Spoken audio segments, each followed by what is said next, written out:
Hello everyone.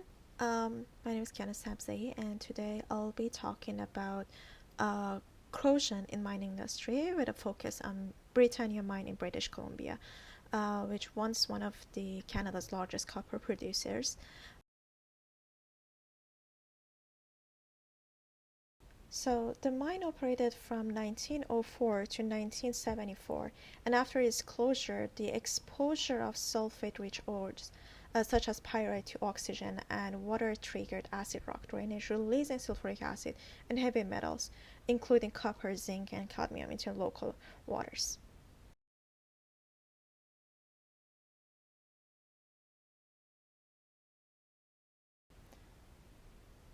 The environmental damage was extensive. During peak operation in the late 1920s, copper concentration in drainage water reached 200 milligrams per liter, while Canadian water quality guidelines allow only zero point 0.3 milligram per liter. Over the decades, more than 9,000 tons of heavy metals entered the environment. Britannia Creek and its tributaries became biologically dead. Fish, algae, and um, other sea lives were wiped out. Provincial monitoring between 1995 and 2003 showed concentrations of aluminium, copper, iron, and zinc constantly exceeding water quality limits. Even long after closure, transplanted mussels near Britannia Beach accumulated high copper and zinc levels and exhibited clear physiological stress. This case illustrates how acid drainage can persist for generations if not properly um, contained.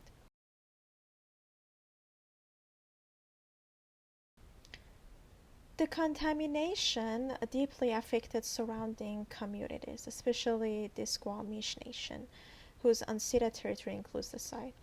For generations, the area supported salmon fishing and shellfish harvesting, centered to both diet and cultural identity. Toxic metal buildup rendered these resources unsafe, and because coastal First Nation consume far more seafood than the average BC population, health risks were high. Beyond the physical effects, the loss of these ecosystems disrupt community traditions and lost trust in government oversight. Even as a cleanup effort began, locals describe Britannia Beach as a polluted place, an identity that took decades to overcome.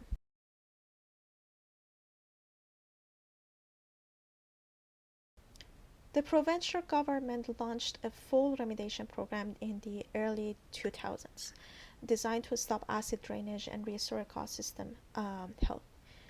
Um, so, the key components included groundwater interception wells, capturing roughly 90% of the contaminated flow before it reached the ocean, and relocation of 50,000 square meter cubic meter of contaminated soil and waste rock to the James Basin repository, and construction of high density sludge water treatment plant capable of processing more than 1,000 square meter cubic meter per hour of acidic drainage, and installation of millennium plug and deep water outfall. These measurements reduce metal discharge to Howe Sound by over 99%.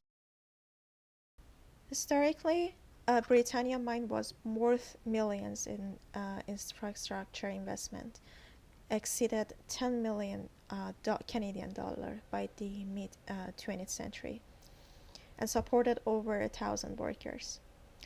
But the cleanup required far more. The water treatment plant alone cost 15.5 million, and for operation and maintenance also 1.7 million per year. Despite the expenses, the economic and ecological benefits are clear: clean water, the return of the marine life, tourist growth, and renewed community pride through the Britannia Mine Museum, which now serves as both an educational and economic seat.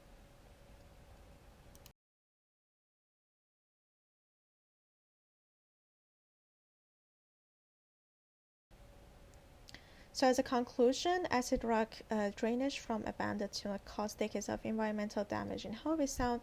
Long-term remediation transformed Britannia Mine from a major pollution source into a model of recovery, and true sustainability in mining depends on collaboration with indigenous communities and long-term environmental accountability.